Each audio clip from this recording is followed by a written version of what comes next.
Ya corona ini akan membuat semua maskapai sulit. Kita bisa lihat nanti ke depan atau problem terbesar dari profesional seperti saya ini dengan banyak pengalaman itu selalu merasa lebih jago daripada yang udah. Setelah dihantam badai good corporate governance oleh manajemen lama, kali ini maskapai Garuda Indonesia harus menghadapi badai virus corona. Sebelumnya, maskapai ini juga harus menghadapi dampak dari penundaan ibadah umroh oleh pemerintah Kerajaan Arab Saudi. Bagaimana sang pilot Irfan Setia Putra akan mengendalikan maskapai ini agar tetap mengudara dengan selamat? Saya, Alexander Sudrajat, akan mengajak Anda untuk berbincang langsung dengan Bapak Irfan. Pak Irfan, ya. Terima kasih sudah berkenan menerima kami dari Detikcom. Seperti saya paparkan tadi di pembukaan bahwa kita tahu Garuda sebelum Pak Irfan masuk menghadapi persoalan manajemen.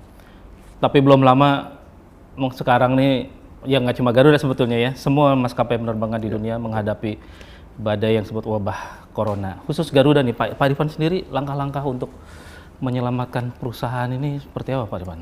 Oke, jadi memang ini tak terhindarkan ya. Jadi bukan hampir ya, semua airlines sih terkena impact-nya. Cuman mesti difahami tipe perusahaan airlines yang bergerak di seluruh dunia ini basically sebenarnya kalau kita simplifikasikan itu ada dua tipe. Ya, yang pertama itu adalah airlines yang berbasis hub model gitu, berbasis hub.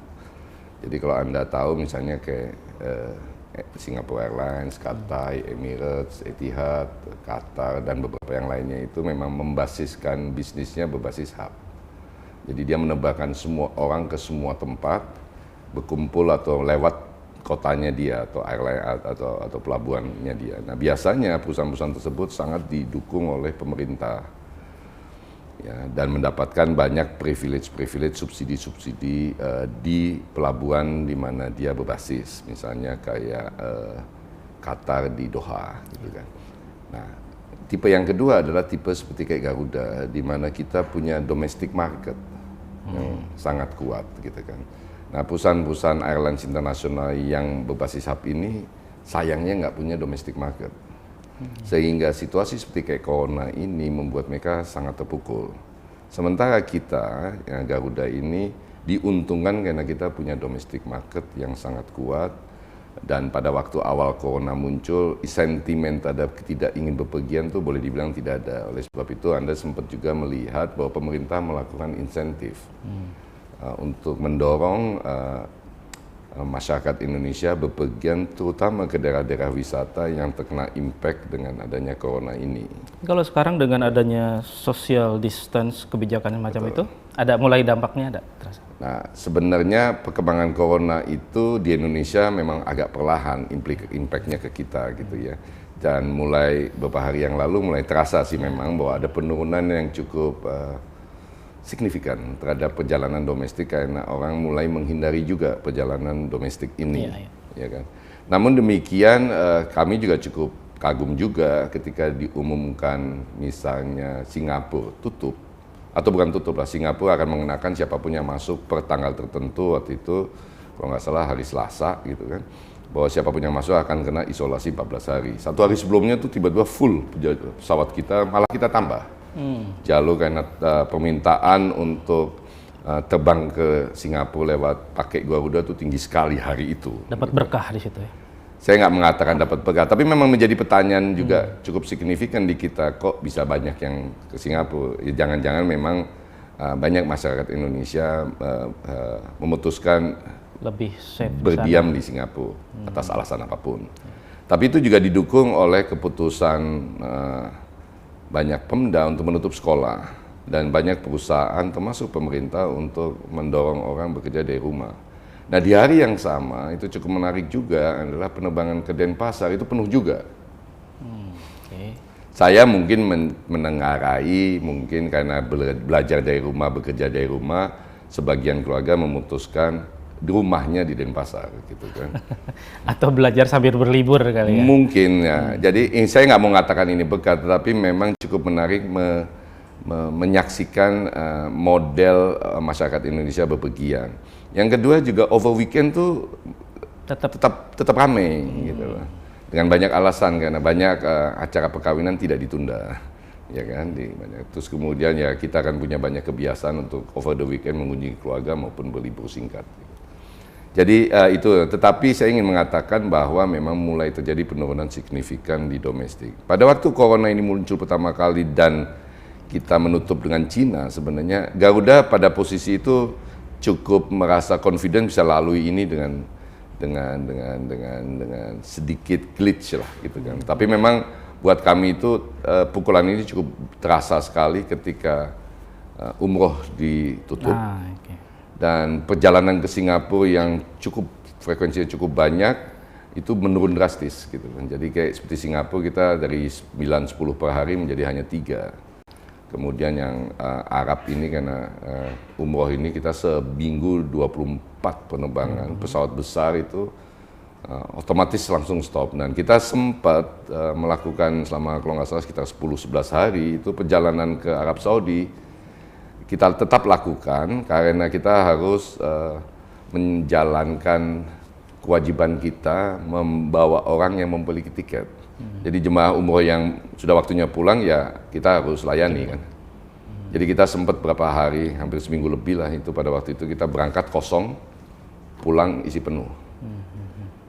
Pak, berarti kalau dari paparan Bapak bahwa ternyata masyarakat kita tetap melakukan perjalanan, di weekend juga demikian. Sebenarnya dengan ada kebijakan bekerja dari rumah, Garuda tidak sampai menerapkan itu karena harus melayani penumpang itu? Ya, kalau Garuda dari sisi pelayanan kita harus pertahankan. Memang beberapa frekuensi ke kota-kota tertentu mengalami penurunan, tapi kita pastikan sampai hari ini tidak ada kota yang tidak kita layani sesuai dengan komitmen kita ke para pelanggan. Memang misalnya ada yang tadinya 10 jadi 8 atau jadi 7, ada yang tadinya 5 jadi 3, ada yang tadinya 3 jadi 1. Tapi kita pastikan tetap ada sampai diminta oleh pemerintah untuk menghentikan. Jadi walaupun itu isinya sedikit, kita tetap akan upayakan kita bawa penumpang ke lokasi yang dia sudah putuskan sebelumnya. Pak, kalau harga minyak dunia kan disebut jatuh, tapi di sisi lain rupiah kita juga melemah. Ini sejauh mana dampaknya kepada Garuda? Ya tentu saja dari sisi costing cukup punya impact. Di satu sisi positif, di satu sisi negatif. Saya belum menghitung secara lebih detail karena apa? Memang banyak teman-teman bertanya ini implikasinya bagaimana dengan rupiah melemah, tapi juga harga aftur menurun. Saya cuma mau menyampaikan aja bahwa dinamika ini dari hari ke hari itu cukup menarik. Di atas kertas kita bisa mengatakan bahwa ini mungkin akan turun terus, tapi faktanya nggak gitu juga pada hari-hari tertentu dan tujuan-tujuan tertentu. Jadi mengasumsikan sesuatu ke depan ini saya mencoba hindari dulu lah itu kan. Tapi betul banyak beban kita basisnya dolar, sehingga dengan dolar menguat tentu ada peningkatan beban. Benar juga bahwa mayoritas majority cost kita tuh di aftur. Dengan penurunan ini kita bisa menikmati lah penurunan cost. Tapi sayangnya jumlah produksi atau jumlah flight kita tidak seperti normalnya. Mestinya kalau kondisi normal terus rupiah bertahan, harga aftur turun seperti ini, mestinya kita menikmati.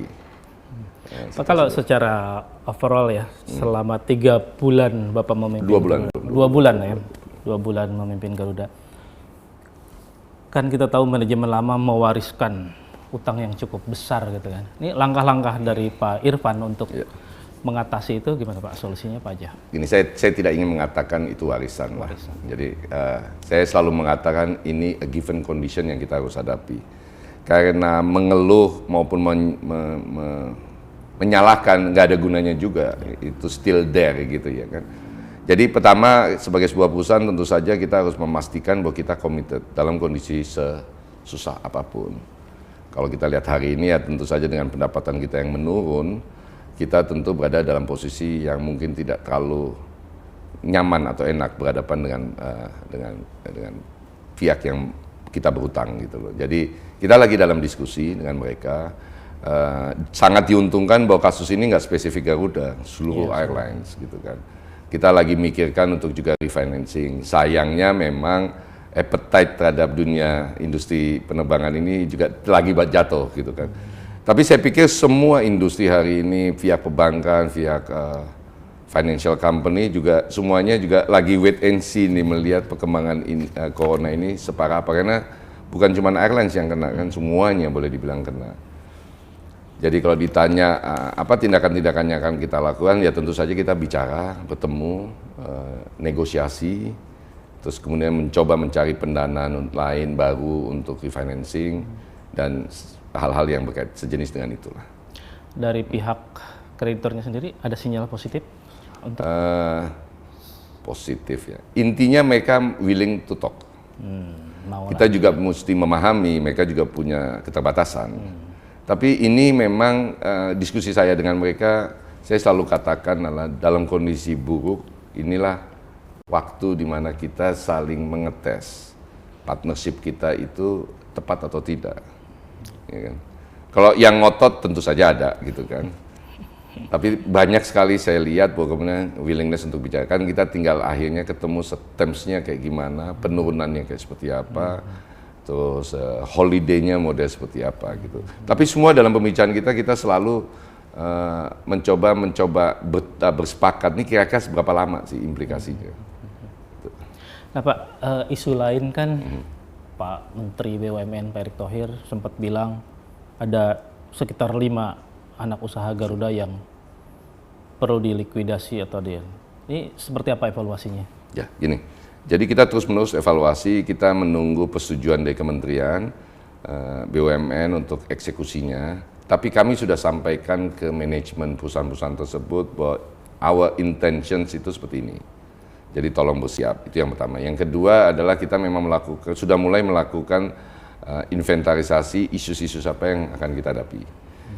Saya cuma minta ke teman-teman direksi dan tim untuk nomor satu memastikan pertama adalah bahwa tidak ada satupun karyawan kita yang diabaikan dari proses ini atau dikorbankan dari proses ini, karena bukan salahnya mereka. Yang kedua adalah pastikan bahwa kita punya solusi bisnis terhadap ini. Yang ketiga kita pastikan kerjasama yang sudah ditandatangani, sudah dibentuk itu will still continue dengan model yang lain. Tadi Anda bilang 5 anak usaha, lebih tepatnya 5 cucu usaha. 5 cucu. Ya, jadi kita mau fokus ke cucu dulu, cucu kemudian nanti pelan-pelan bahwa kita ini. Memang mandat dari Pak Erick untuk saya dan direksi untuk melihat secara keseluruhan, mana sih yang pantas kita pertahankan, mana sih yang pantas kita leburkan tuh dimasukin ke bisnis yang lain, dan mana yang pantas kita tutup. Itu bidang-bidang apanya Pak di 5 itu? Sayangnya macam-macam. Macam-macam dari mulai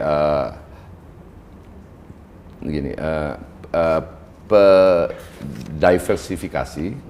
Jadi ada yang didiversifikasikan, tadinya bagian dari unit kita terus kita keluarkan jadi PT sendiri.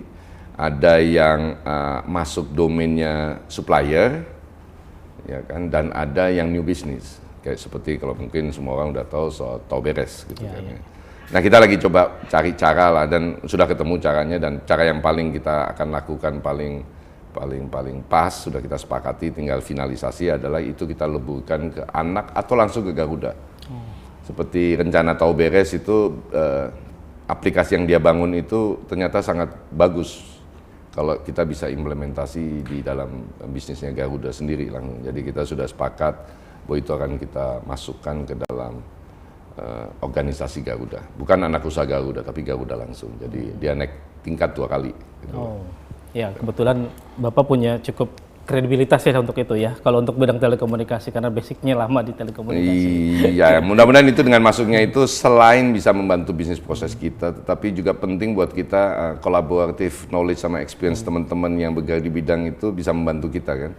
Untuk bisa ide mengoptimalisasi proses kita maupun mencoba meningkatkan pelayanan maupun ujungnya revenue baru kita. Nah, ada 2 isu lain Pak ya, yang terkait dengan manajemen baru ini. Ketika Bapak terpilih itu dari PHRI kalau nggak salah itu udah langsung teriak, tolong praktek kartel yang dilakukan oleh Garuda dengan menekan biro perjalanan tertentu untuk menekan harga raka ini dibenahi. Itu pertama. Kedua, yang soal terhadap para pegawai perempuan. Adanya pelecehan segala macam. Nah, ini pembenahannya seperti apa Pak yang dilakukan oleh Pak Irfan? Sudah sejauh mana? Ya, memang menarik lah di industri travel ini gitu, karena Garuda kan satu bagian dari the whole industry ya, travel agent, airlines, hotel, entertainment dan yang lain-lainnya ya. Tapi dari hari pertama, terlepas apakah Ketua PHRI memberi semacam penekanan atau apapun, saya dari dulu dalam mengelola perusahaan itu ada satu hal yang saya akan selalu jadi pegangan, bekerja sama dengan orang lain, dengan berpartner. Yang nomor satu, yang paling penting dan mungkin satu-satu yang paling penting adalah fairness. Ya. Jadi kita mesti berlaku adil ke siapapun, karena begitu sekali kita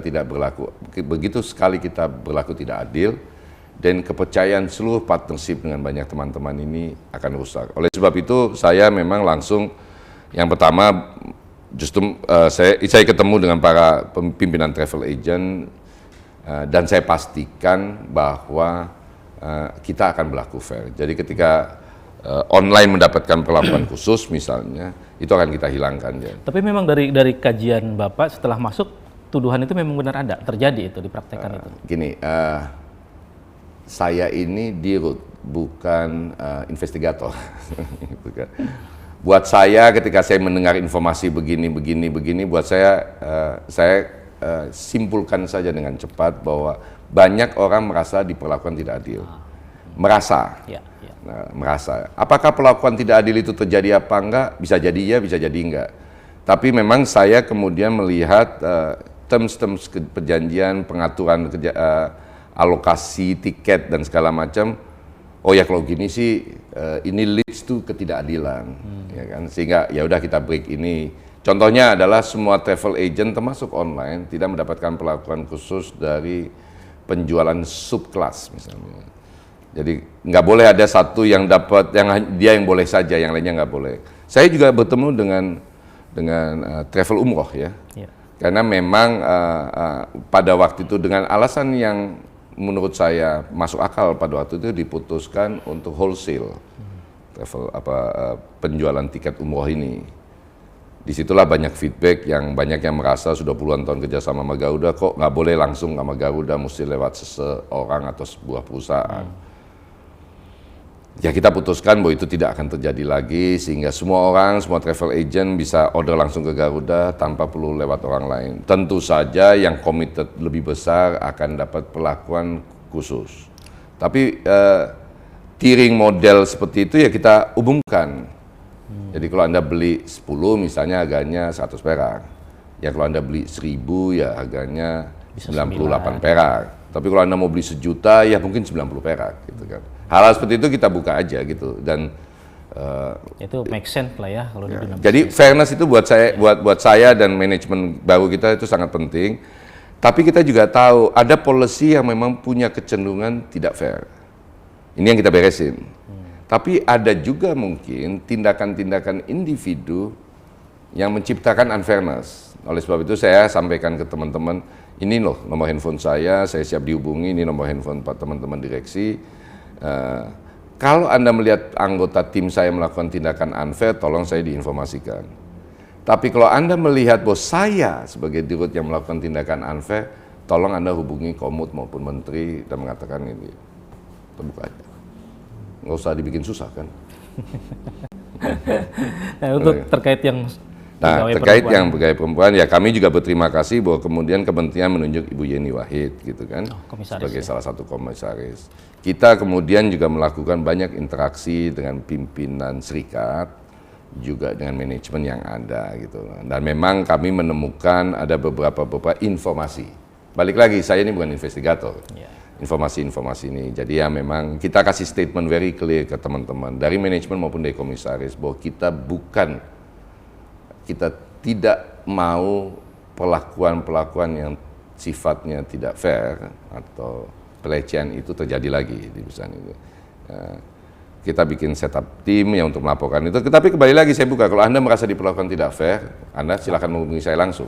Kalau Anda merasa Dirut tidak bertindak, ini loh, ada Bu Yeni juga, dan Bu Yeni akhirnya sempat ketemu dengan para awak kabin perempuan dan kasih statement yang jelas. Yang tidak ada lagi ke depan bahwa kita akan memperlakukan seseorang atau sekelompok orang secara khusus. Tidak akan ada boleh itu lagi. Kita tidak lagi melihat hubungan kedekatan, tetapi kita semata-mata melihat performance. Kita juga rubah organisasinya, kita rubah taruh orang-orangnya untuk memastikan bahwa ini bisa dijalankan dengan baik. Gitu kan. Jadi itu udah komitmen kita. Kita juga bicara sama serikat untuk kemudian juga membantu kita untuk memastikan bahwa ini tidak terjadi. Karena kadang-kadang begini, policy di company tidak melakukan tidak itu, tapi ya mungkin ada banyak kekhilafan yang terjadi di bawah yang ditangkap sebagai bentuk pelecehan. Gitu. Bias-bias lah ya. Bias-bias seperti itu. Ya kita pastikan bahwa Anda boleh melaporkan langsung sampai saya kalau mau dirasa perlu. Pak, 2 pekan lalu kami sempat berbincang dengan dubes kita di Rusia. Ya. Kebetulan dia lagi liburan, Pak Wahid Supriyadi kalau nggak salah namanya. Ya. Dia cerita bahwa ini ada potensi turis, potensi penumpang lah buat Garuda yang cukup besar. Jumlah turisnya sekitar 160.000 per tahun dia bilang, dari Rusia. Tapi kita nggak ada penerbangan langsung Jakarta Moskow atau Moskow Jakarta. Dan ini dimanfaatkan betul oleh Thailand, oleh maskapai asing lain gitu. Dan Garuda sebetulnya sudah melakukan penjajakan 3 kali, tapi belum terrealisasi. Nah, ini sampai juga nggak ke Pak Irfan informasi ini? Dan mungkin tindak lanjut ke depannya seperti apa? Yang mulia Pak Dubes juga melakukan komunikasi sama saya, dan juga beberapa dubes yang lain, ya kan, melakukan juga komunikasi sama saya. Saya kebetulan beruntung karena saya keluarga Deplu, orang tua saya juga di Deplu. Jadi saya juga komunikasi sama Bu Menteri juga, gitu kan, mengenai beberapa inisiatif dan permintaan dari para dubes-dubes tersebut ke kami. Jadi secara komersial kita ini memang melakukan beberapa penelitian dan sampai sekarang belum bisa conclude ya. Yang jadi masalah di beberapa kota yang tadi disebut Moskow misalnya, juga ada permintaan dari Frankfurt, permintaan dari Paris gitu. Angka-angka marketnya memang menarik gitu kan. Tapi memang tim kemudian melakukan analisa yang menyimpulkan bahwa analisa ini ya betul memang sebanyak ini marketnya. Tetapi kalau kita paksakan reguler, kita mungkin akan babak belur dari sisi bisnis. Nah, kami lagi investigasi lanjutan, yaitu apa? 100.000 ini komposisinya, 100, 200, 300.000 itu satu hal yang penting. Tetapi bagaimana komposisi mereka berperjalanan, itu juga jadi penting kan. Nah tampaknya kita menemukan bahwa kota-kota tertentu atau daerah-daerah tertentu ke Indonesia itu memiliki sebuah tendensi yang sifatnya seasonal. Yang saya maksud seasonal begini. Ketika musim dingin di sana, mereka mau keluar.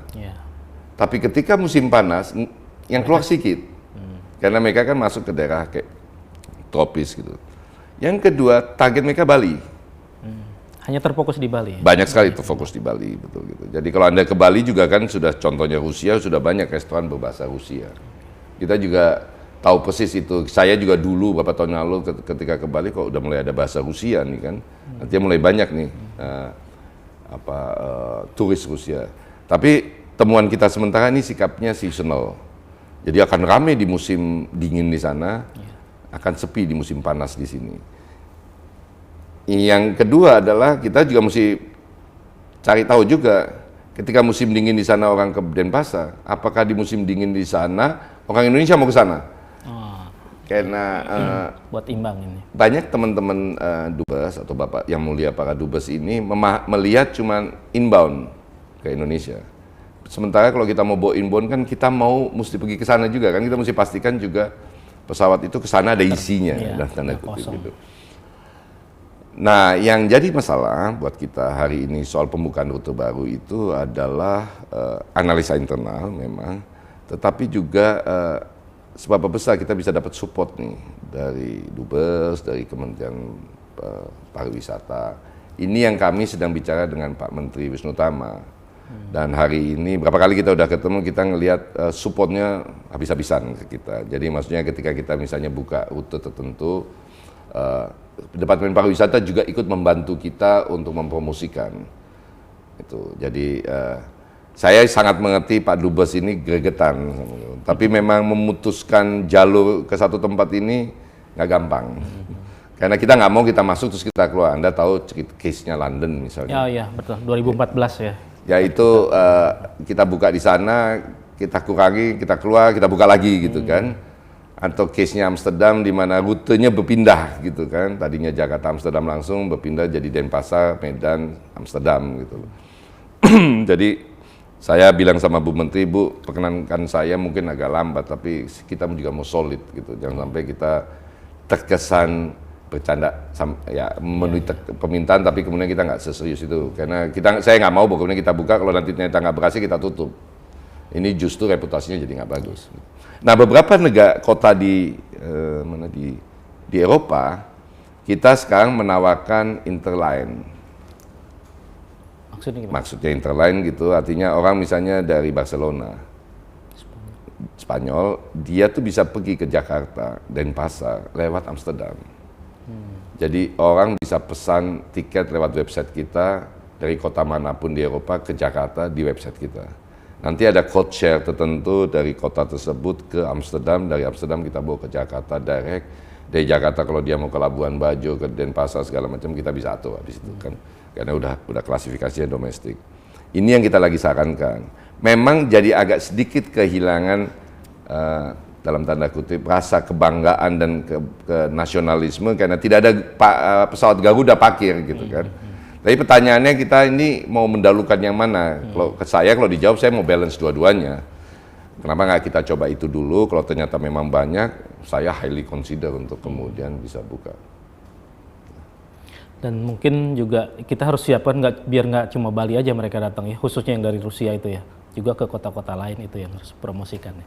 Betul sekali. Problemnya mereka lebih tahu Bali daripada Indonesia. Itu yang perlu lebih digencarkan. itu Tugasnya Pak kerja Wisnu keras. Tama itu. Itu kerja keras lah kita kami gitu kan. Nah, Pak, ada perkembangan menarik terkait haji. Haji. Saya tadi dapat broadcast itu Kementerian Haji di Saudi meminta Kementerian Haji di kita untuk menahan diri dulu membicarakan macam-macam soal haji ini. Padahal waktunya udah boleh dibilang mepet ya, Juni Juli. Nah, dari Garuda sendiri seperti apa Pak Ananya persiapan? Ya, kita sudah tanda tangan dengan Departemen Agama soal kerjasama hajinya seperti tonton biasa dengan sebuah angka, harga dan terms conditions ya. Memang perkembangan corona ini kita juga aware gitu loh. Cuman kami sudah sampaikan juga ke Kementerian Agama. At the end of the day kita kan mesti bersiap, ya kan? Yang saya paling khawatir adalah kemudian ketika misalnya diputuskan dibuka, terus kemudian semua pihak tidak siap. Karena yang paling penting buat kami di Garuda hari ini itu adalah memastikan jamaah haji yang terbang dengan Garuda itu terlayani dengan baik. Itu komitmen kita gitu loh kan. Nah, untuk itu kan mesti banyak persiapan yang dilakukan. Memang kami juga mendengar ada keinginan sebagian pihak untuk menahan diri. Saya nggak punya masalah menahan diri, ya kan. Tapi jangan tahan dirinya itu dibuka last minute. Kalau itu yang terjadi, kita repot juga gitu kan. Dan kalau kita repot, saya yang paling khawatir adalah kita nggak bisa deliver apa yang kita komit di dalam kontrak kan. Jadi ini memang kita lagi diskusi. Kalau secara bisnis, pertimbangan saya selalu siapkan, sampaikan ke teman. Mari kita lakukan sesuatu yang sudah kita komit, tapi prepare for the plan B. Tolong kita juga sampaikan ke semua pihak yang kita akan terlibat. Karena kita harus melakukan proses-proses yang harus dilakukan jauh-jauh hari. Misalnya merekrut tenaga-tenaga yang nanti harus mengoperasikan ini, merekrut khusus awak kabin gitu kan. Kan kita nggak bisa switch gitu kan, Anda kan nggak bisa kirim awak kabin yang nggak punya keahlian khusus mengelola jamaah haji kan. Meskipun gitu ini sudah rutin nih. Meskipun ini udah rutin gitu. Jadi ya situasinya memang tidak menguntungkan semua pihak hari ini, tapi saya sih selalu berharap bahwa mudah-mudahan dalam waktu nggak terlalu lama ada indikasi positif sehingga kita nggak terlalu berlama-lama terjebak dalam situasi wabah ini yang menurut saya masalah terbesar dari wabah ini bukan virusnya kalau menurut saya, tapi ketakutannya. paniknya itu ya. Panik moodnya ini yang membuat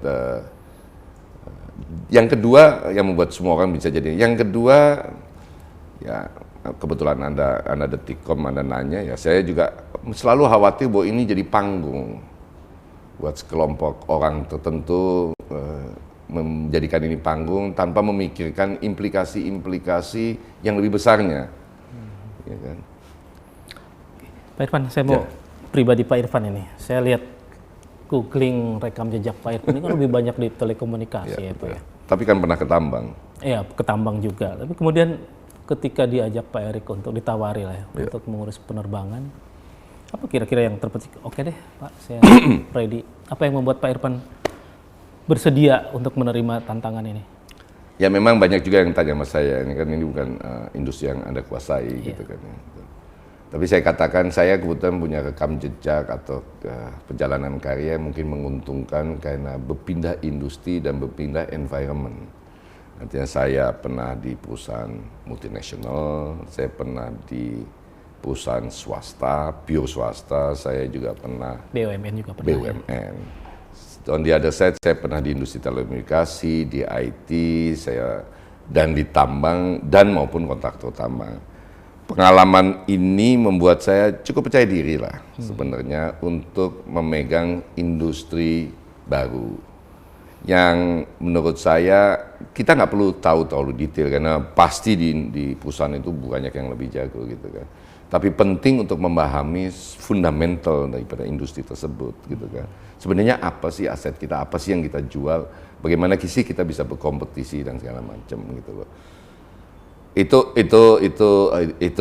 modal saya gitu kan, dan saya kan sudah jadi presiden umur 38 tahun. Hari ini saya 56. Jadi saya udah 18 tahun dengan macam-macam ini, dan niat saya masuk ke company itu selalu mempelajari, membereskan, kalau yang belum beres meneruskan, kalau udah bagus, tapi juga penting berteman kan. Jadi itu perjalanan yang menarik buat saya. Jadi ketika Pak Erik menawarkan ini, saya agak terhenyak juga gitu kan. Tapi karena Pak Menteri, gitu, saya selalu menganggap ada Pak Menteri minta menolong, buat saya nggak pantas lah kita menolak gitu kan. Ya kita ambil aja ini sebagai sebuah amanah, kan, terus ya melakukan yang terbaik. Habis itu biarkan pemegang saham memutuskan apakah orang ini pantas diteruskan atau pantas diganti. Dan kalau Anda juga lihat pengalaman saya no hard feeling juga kalau orang tidak puas sama saya gitu kan. Yang penting buat saya kan kita berusaha sebaik mungkin kan, dan mengajak orang ke arah yang lebih baik gitu. Ada semacam tarik ulur nggak Pak ketika tawaran pertama? Enggak lah, Pak Erik datang lagi kayak gitu nggak? Atau pertemuan pertama, komunikasi pertama langsung oke? Ya komunikasi pertama ya memang diminta saya membantu.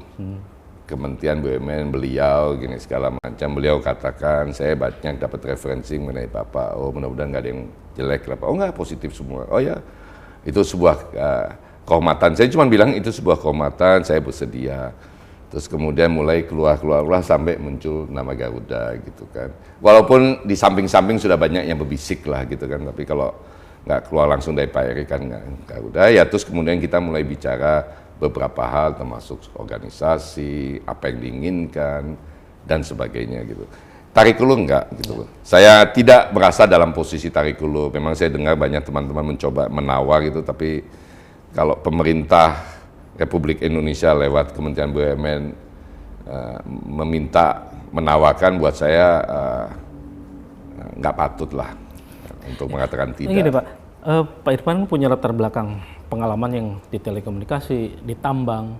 Itu ketika komunikasi pertama memang langsung ke Garuda itu sempat ada tawaran?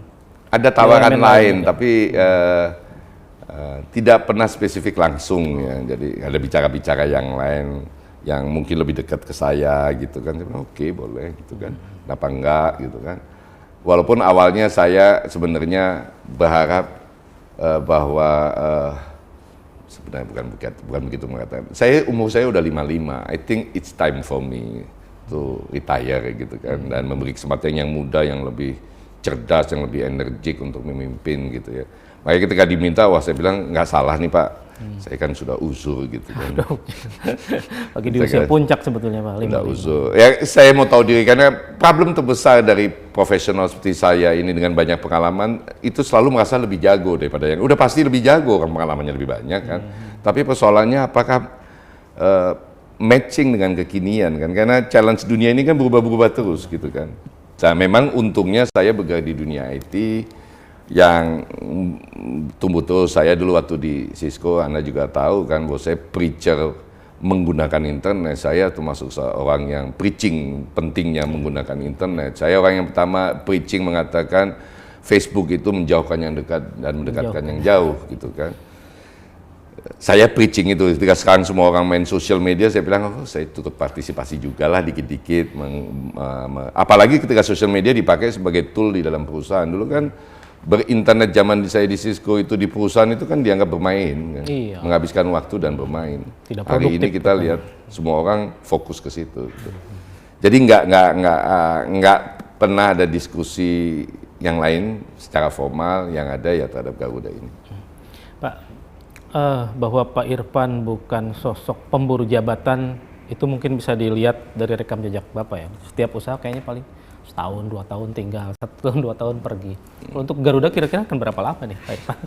Gini, saya selalu mengatakan ketika masuk satu perusahaan, saya katakan, I may not be here for too long, but I intend to be long enough, gitu kan. Jadi saya juga nggak mau lah dianggap, dan orang kalau ngeliat CV saya langsung bilang, ah ini kutu loncat gitu, pindah-pindah gitu. Ah ini pembosan, ah ini orang yang begitu udah ngeliat mulai ada masalah dia tinggalin. Enggak, sebenarnya saya selalu dari hari pertama masuk berharap bahwa kontrak saya misalnya setahun atau 5 tahun saya jalani sampai selesai. Tapi nobody knows di dalam perjalanan seperti apa kan. Kadang-kadang saya profesional sejati gitu. Ketika ada tawaran yang lebih menarik kan selalu why not gitu kan. Salah satu tawaran yang lebih menarik adalah istirahat di rumah dan main sama cucu gitu kan.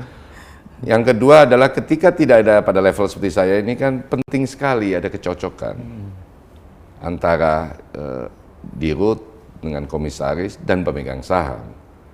Nah problem utama saya itu adalah saya ini orang yang tahu diri. Ketika saya mulai nge-sense, mulai nggak suka, saya juga nggak mau bikin pemegang saham maupun komisaris susah kok hidupnya dengan cari-cari cara, misalnya nunggu rups menghentikan saya gitu. Jadi ya kalau merasa, ya silakan pecat aja saya gitu kan, saya life goes on aja gitu kan. Dan kalau di level seperti saya, para CEO gini, time will tell kok. Satu hari nanti 5 tahun, 10 tahun lagi, apakah yang Anda lakukan itu ada manfaat atau Anda sebenarnya jadi biang kerok dari persoalan perusahaan tersebut.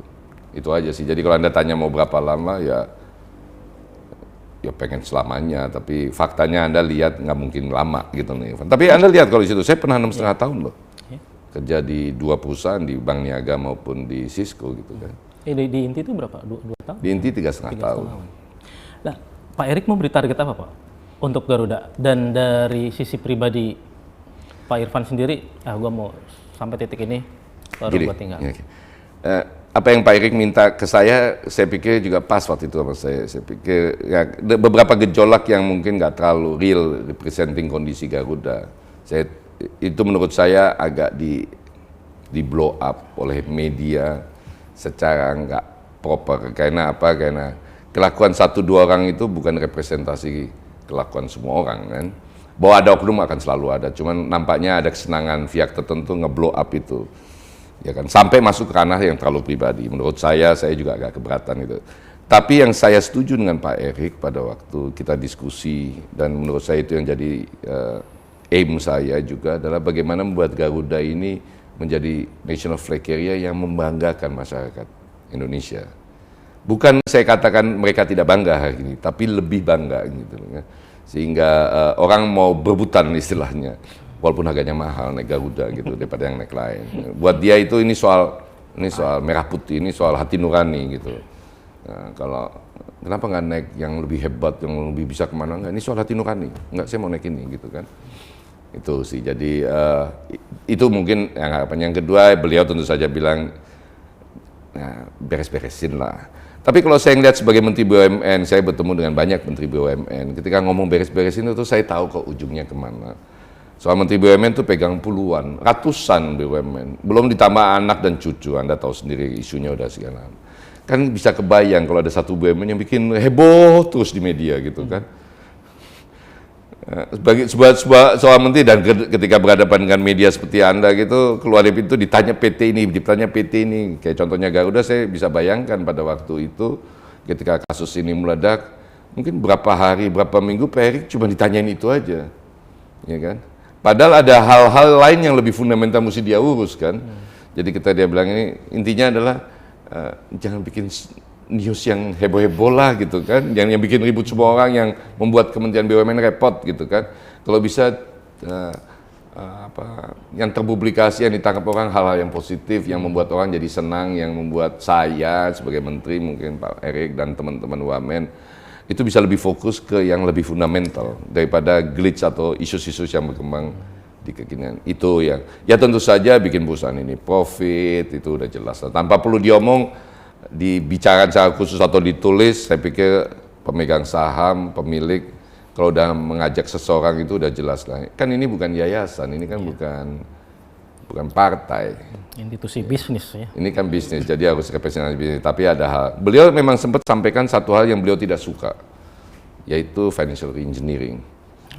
Jadi melakukan upaya-upaya untuk menunjukkan bahwa perusahaan itu untung, padahal tidak. Enggak gitu kan. Itu sih. Jadi saya beruntung Pak Erick bahwa kita bisa berkomunikasi. Tadi juga agak ketahan sini kan ada komunikasi langsung dan bisa bicara bebas. Beliau tadi sama, ini tolong dong dibantu supaya ada gunanya lah Garuda Pak. Jangan gitulah, kita kan ada gunanya terus. Oh iya ya, sorry. Ya bisa ledek-ledekan, bisa serius, bisa inilah. Gitu sih. Dari sisi usia sih lebih muda dia ya. Pak Lebih muda. Kadang-kadang susah juga punya bos yang lebih muda, tapi oke lah.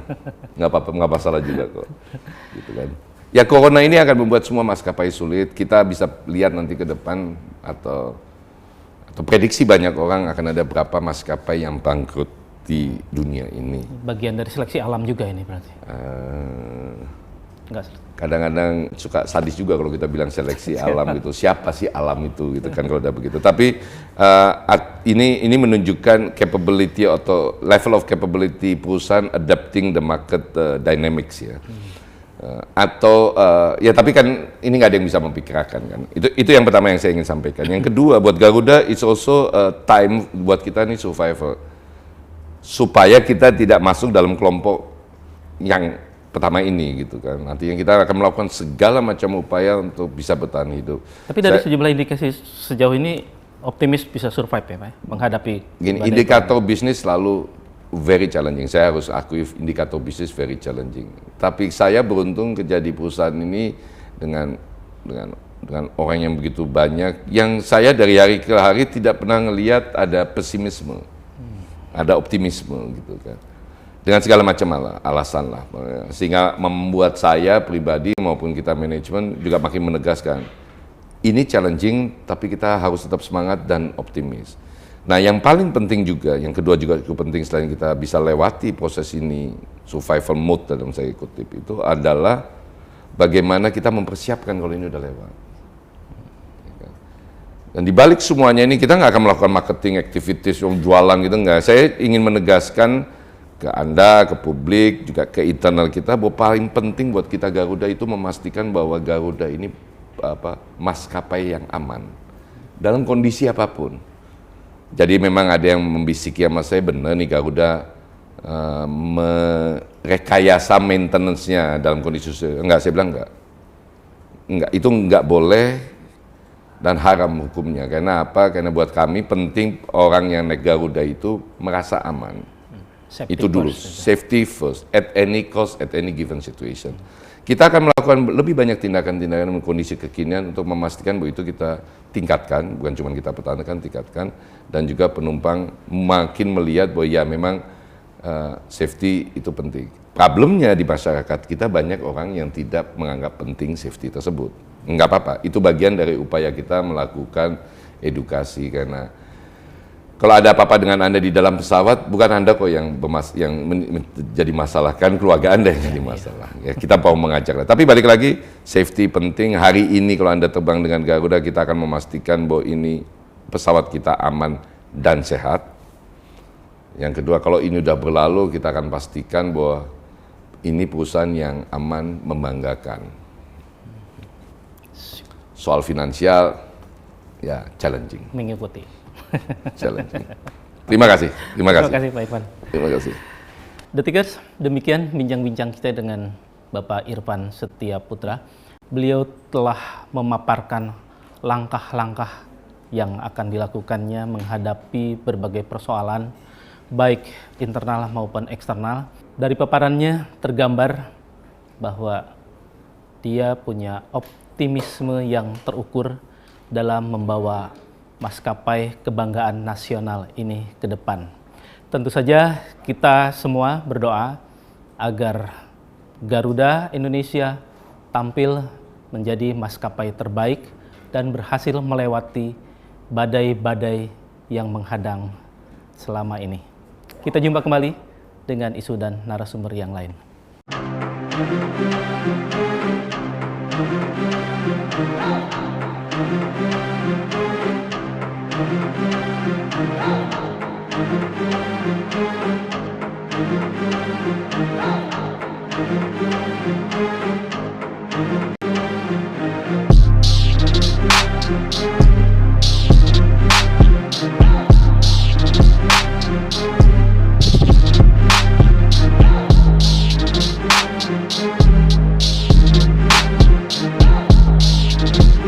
Thank you.